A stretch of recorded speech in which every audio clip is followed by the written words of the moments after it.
What's up, everyone? How you guys doing? The Microsoft E3 2015 press conference has just ended literally minutes ago, and I'm Azarel, and I'm here to give you the official Microsoft Electronic Entertainment Expo E3 2015 press conference recap.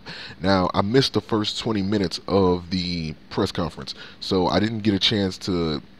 So I'm not gonna get a chance to do like that play-by-play because they didn't even upload like the replay yet. It's too soon for it. But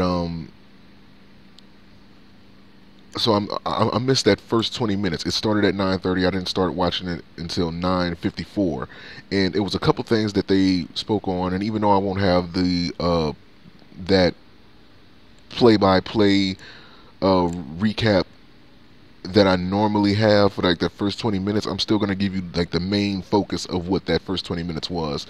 From what I am to understand, Phil Spencer came out to speak about Xbox One and now how they're bringing backwards compatibility to the Xbox One now, and this is very huge because amidst all of the controversy that they had last year with backwards compatibility and all the nonsense that they went through, for them to announce backwards compatibility, I mean, this is like a big deal for them. I mean, talking about, they always talk about, Xbox 180 doing a complete 180 and turning their backs on what they were so hardcore on, and just pushing for, you know, so much last year. To now talk about backwards compatibility, I think that's a good thing for the fans. First of all, that gives you a reason to not hold on to like past consoles if you were ever looking at a time to get rid of them, or just push them to the side and just focus on the current consoles. Now would be the time to do it. And they spoke about backwards compatibility a few times during the press conference. Also, they also spoke on Halo 5 Guardians coming October 25th.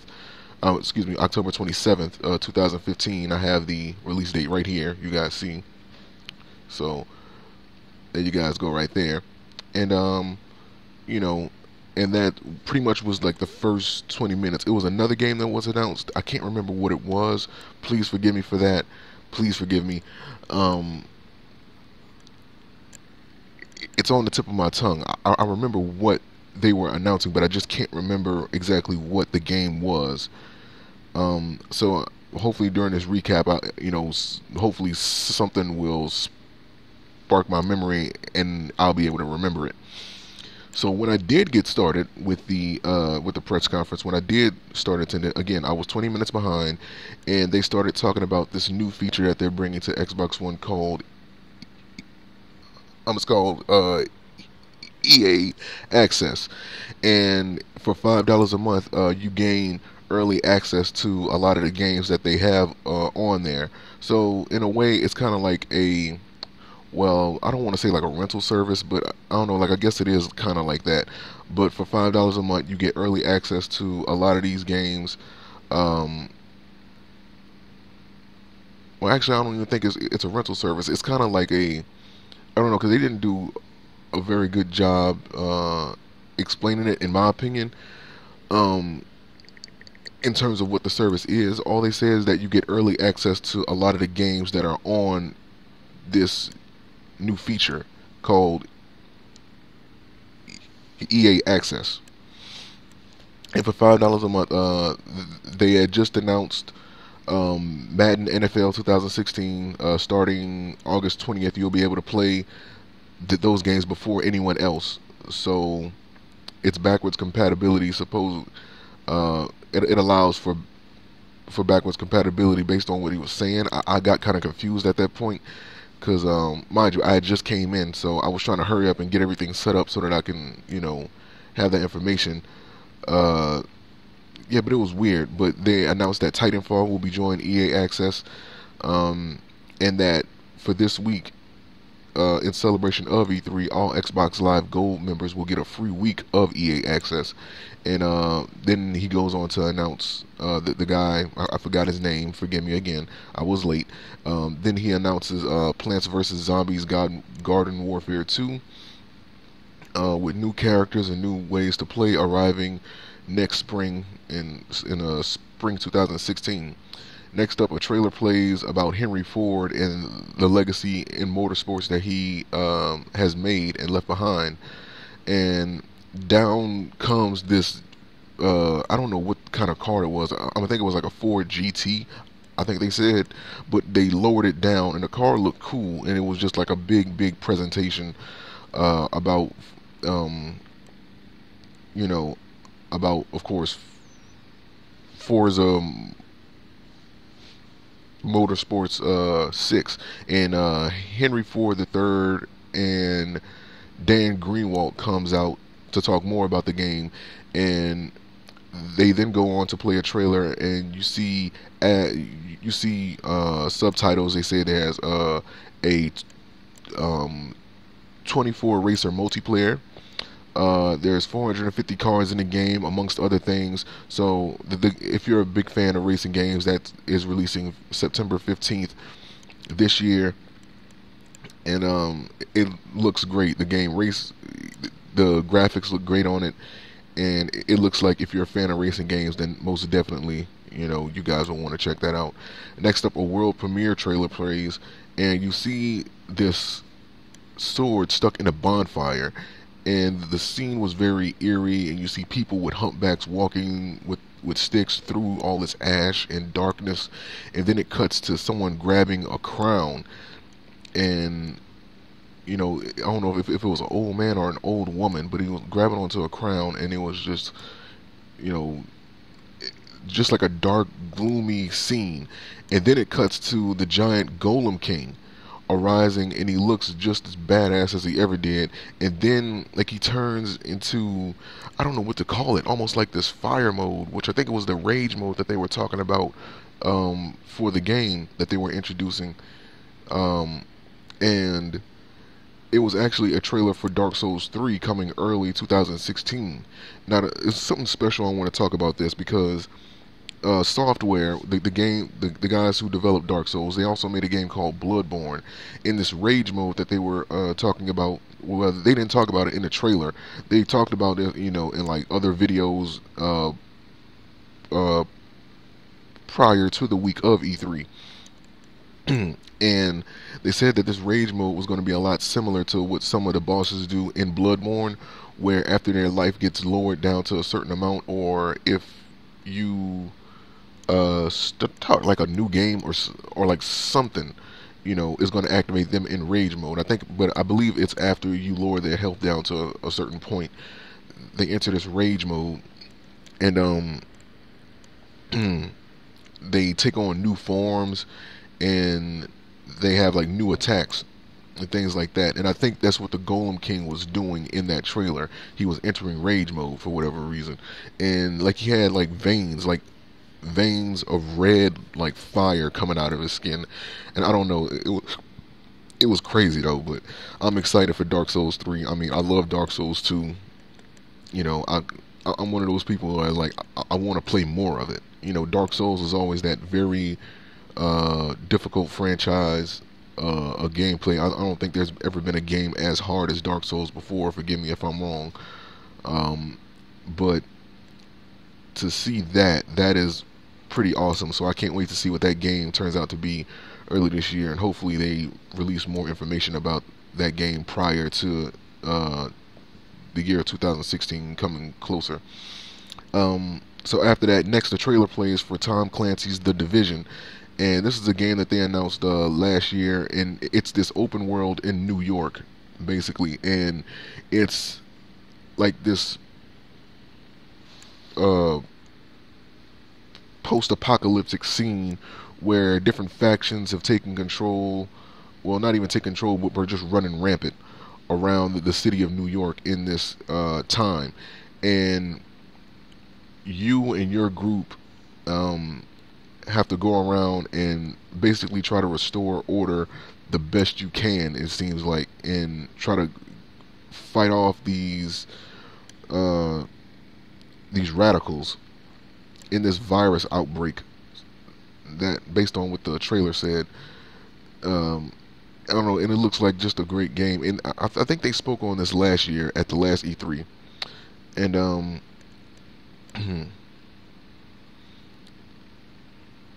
let me see. And I think they announced a release date for it. Let me check real quick. Oh no, I had that written down right. They didn't announce a release date. All they said is that it was coming soon in 2016. So that game is still in development. But from what I've seen, it was a bunch of massive shootouts.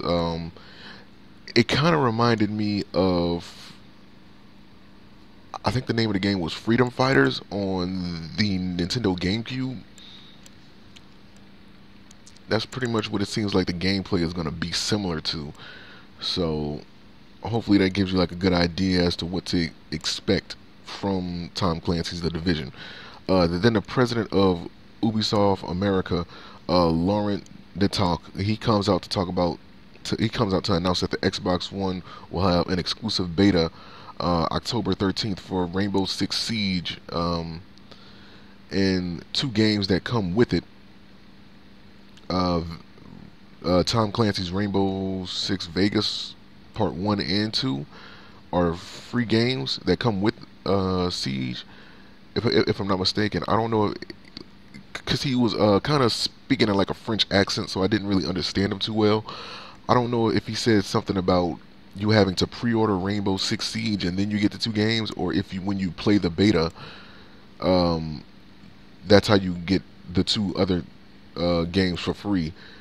I don't know, like it's weird. Like you guys might have to look that information up, but I believe that you have to pre-order Rainbow Six to get the beta, and then you get Vegas 1 and 2 for free. I think that's what he was saying, but again, he was speaking with a French accent. I couldn't understand him too well, so please forgive me for not understanding him. Next up, a trailer plays for Windows 10 and Xbox One exclusives. It was a free-to-play game called Gigantic, which looked like a cel-shaded team fighter. There was a variety of characters in the game.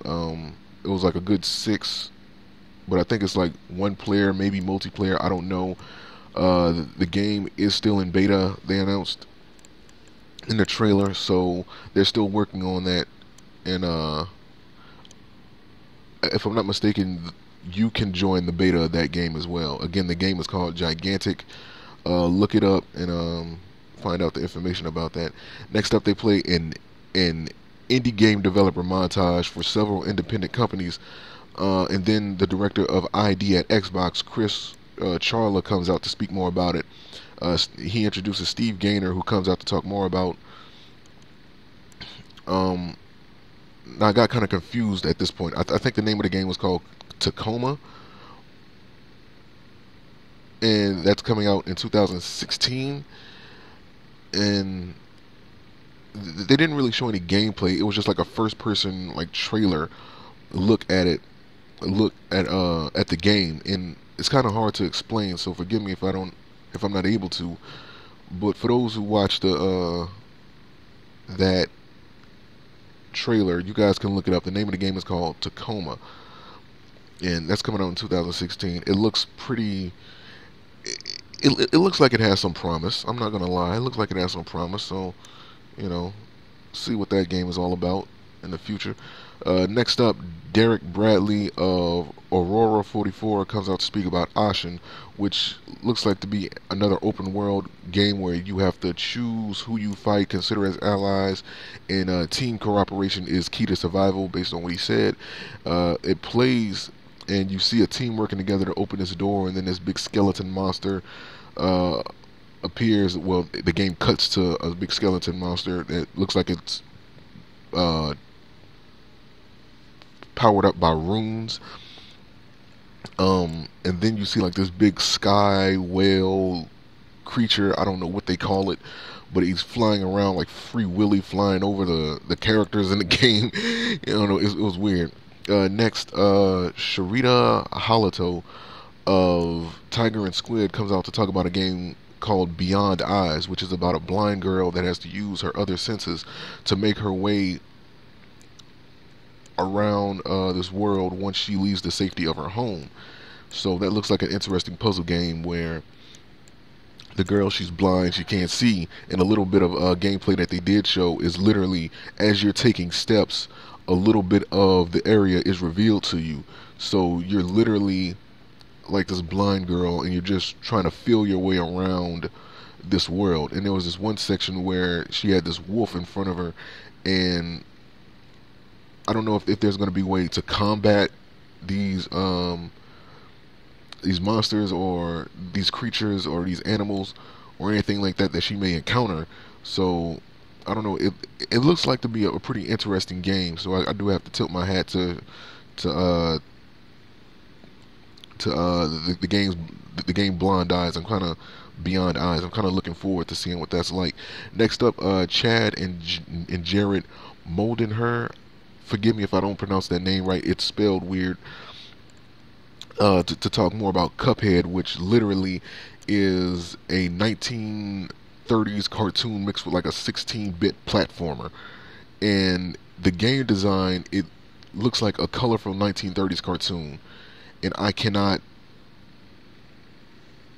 express how awesome that looked. I mean, when you guys see it, it looks like a high definition 1930s cartoon in color. That's basically what I could. That's basically the only way I can explain it. It looks cool. It looks great. I think it is with two players. You can play it with two people. They didn't mention anything about it being like online co-op or like couch co-op or anything like that. So that remains to be seen. But it looks to be two players. And during the trailer, you see these two Cuphead guys. They seem to have lost a bet with the devil, and now they have to do his bidding. And they're going around beating up these giant boss monsters. Basically, that's what the montage of the trailer was. And then at the end, it said that that the game will be coming in 1936 plus 80 years. So they added a bit of humor at the end, basically saying that the game will be coming in 2016. So like they didn't give an exact release date, just coming out next year. For anybody that can do math. Next up, Chris comes back out to speak about Xbox Preview. It talks about being a feature that allows you to play games while they're still being developed, apparently, based on what he was saying. And he said either you can play the game while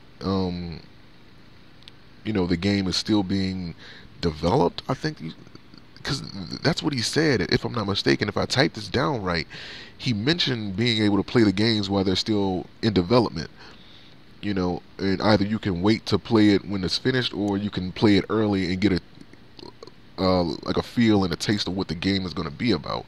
So that's kind of interesting. He then introduces Dean Hall to talk about one of the games that will be featured in Xbox Preview. It was a game called Ion, and it was by the creators that made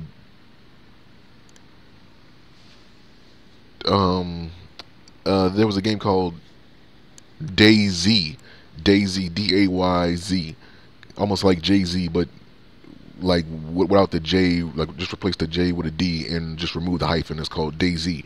And the game Ion, basically what the trailer was, it was this, it was almost like this zoom out of being in space, and then it zooms out into this body that, let's see if I can find it online, like into this right here. Let me click on this. Hopefully they have like a post of it, of like the picture. Like you see it right there. It literally just warps into that. So I don't really know how to explain it. Check out the trailer and you'll see what I mean. The reason why it's so hard to explain. But it zooms out from outer space, and then it just forms into this body being wrapped up in plastic. And the name of the game is Ion. You see it right there. I don't know if it's going to be based on one character named Ion, or if it's a scientific experiment that they're calling Ion. and it's multiple people that are under this experiment. So that remains to be seen.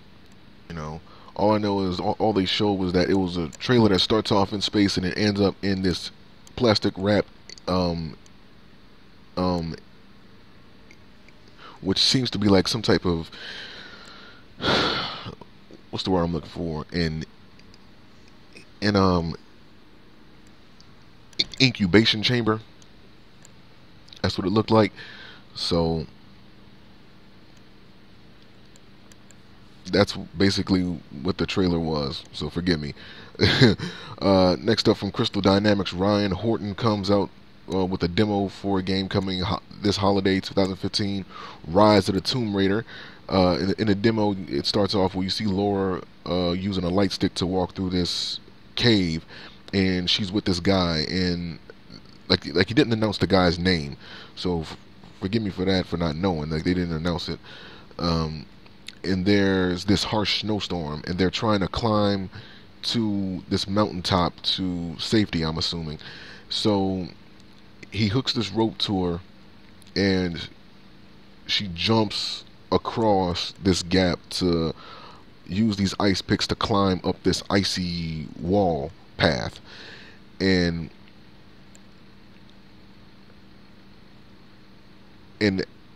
as she's climbing up, ice is falling, and you have to avoid it. As soon as she makes it to the top of that mountain that she's climbing, she slips off and she smashes into the side of the mountain, and you see like this big blur until she has to shake back, and you know, the rope is still attached to the guy, and so she's swinging to get to uh, this other block of ice that she can climb on. And the moment that she attaches an ice pick to it, like, it breaks off, and so she has to swing to another one. And then as soon as she reaches like up the side of that bridge, like, she finds another so as soon as she reaches getting tongue tied, as soon as she climbs up this other wall of ice, as she's climbing up, an avalanche starts as soon as she makes it to the top of where she's climbing up to. And you know, the guy that was with her, you know, that was climbing with her, he goes off in another direction. Laura tells him to go off in another direction, and she starts running across this bridge, and eventually she ends up on the side of a mountain where she starts like sliding down, and she uses an ice pick to hold on, and the avalanche is still following her the entire time. So she's running and jumping across gaps and trying to get to safety. And you know, the demo ends there, and then a trailer starts to play where she emerges from the snow, you know, and she's walking, and then it cuts to her waking up into like a temple, using her picks to break through a fragile brick wall.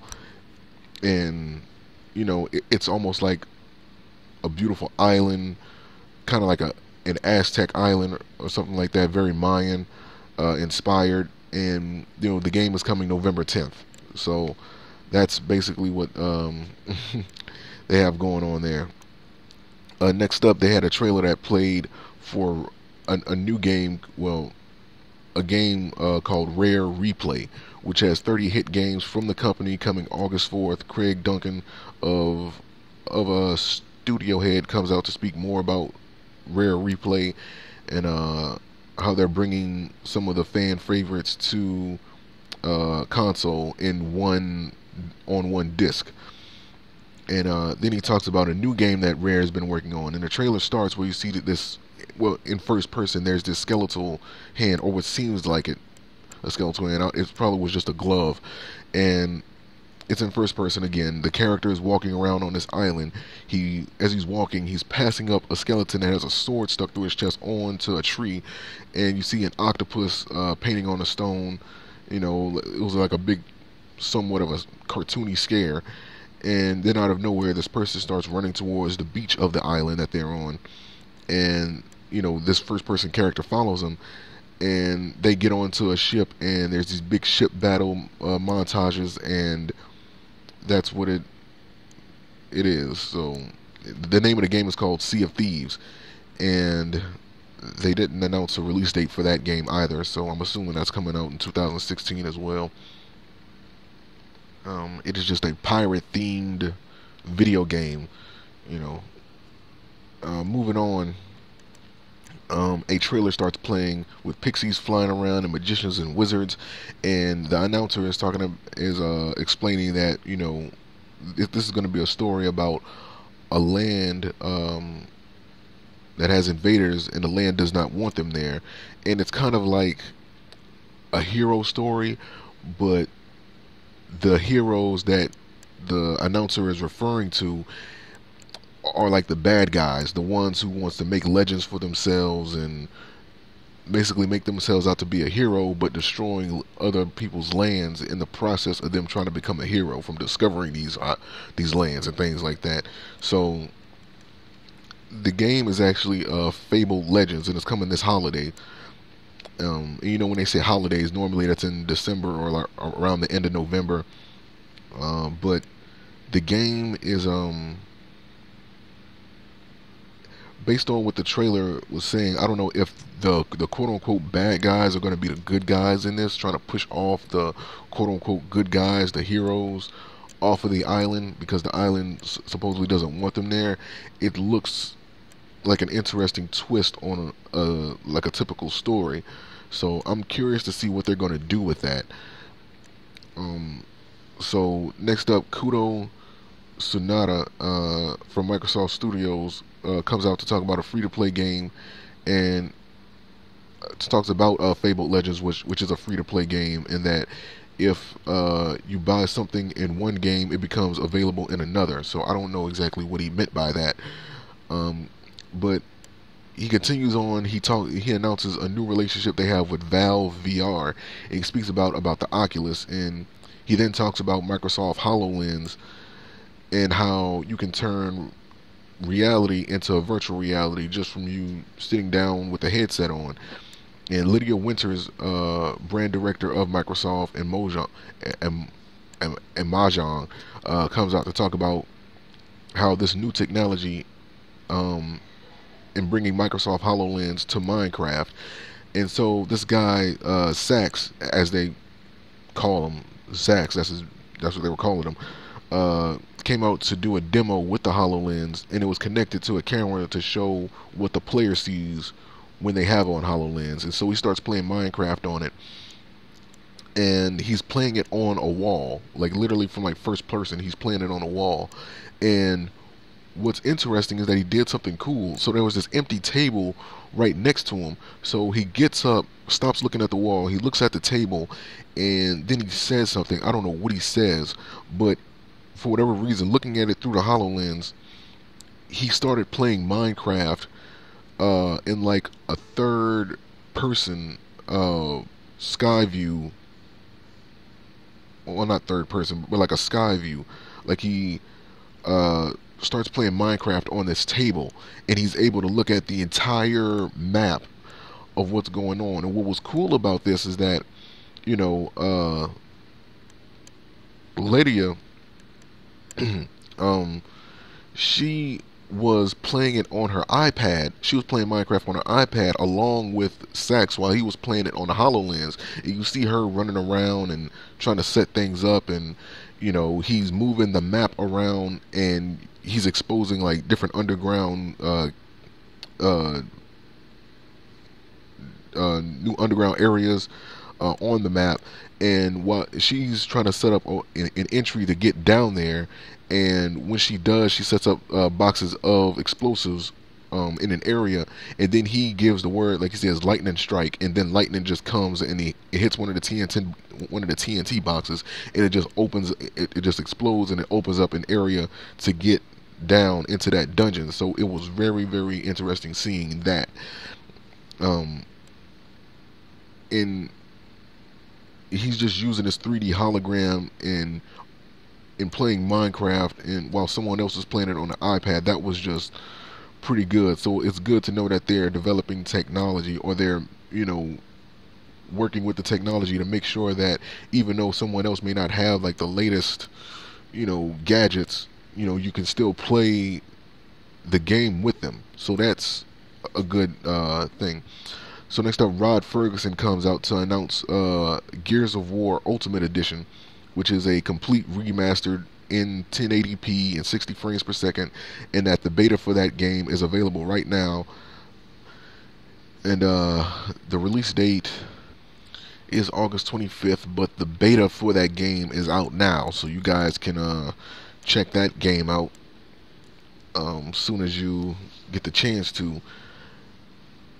And next up, he wanted to show a new game that they were working on. So a guy comes and hands him a joystick, and then the demo starts playing, and you see this guy and a woman. They're in some familiar Gears of War gear, so obviously that kind of gave away what the game was. But it was something interesting about it, and I'm gonna get to that at the end of this little segment here. So these two people, this man and a woman, they're walking with their guns and their flashlights on, their guns on, and they're moving around this dark area, which looks like to be like an old castle-like setting, I'm guessing, or like an old like castle slash dungeon like area. I don't know what to call it, but they're walking around in the dark and they're looking for this creature. And as they're walking around, like suddenly they hear like a scream, and the creature is on top of a roof. They start shooting at it, and then they start chasing after, and then the creature runs off. As they're chasing after the creature, they look to their right, and they see like this tornado thunderstorm happening in a distance, and it's coming towards them. So they see a building right in front of them. They run towards the building, and then lightning strikes the building. A bunch of stones from the top of the building blocks the doorway, so they couldn't get by. But to the right, there's a gate. So the guy has a chainsaw on his gun. He goes over there, cuts the metal gate, and then he kicks it down.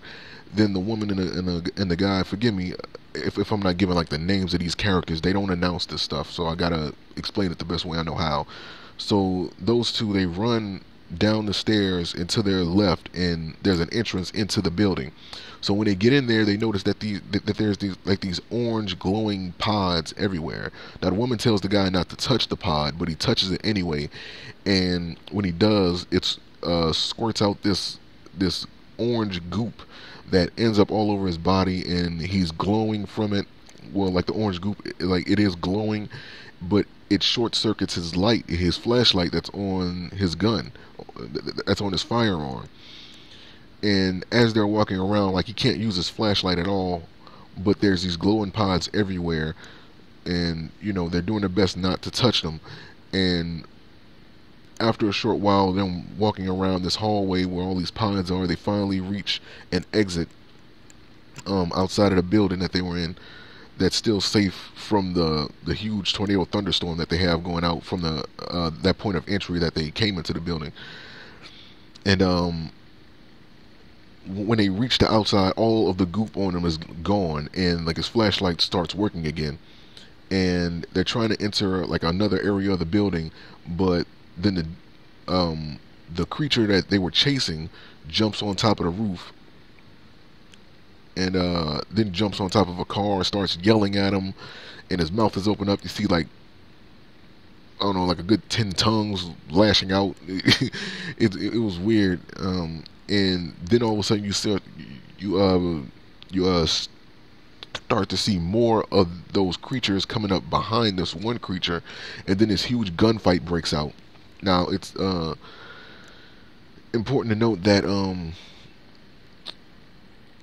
it seems like you're going to have to do a lot of rescuing in this game. What I mean by that is that, mind you, there's two people that are shooting at these creatures, and during the demo, one of the creatures jumps on the woman, and the guy has to go over there and knock him off, use his chainsaw to kill him. And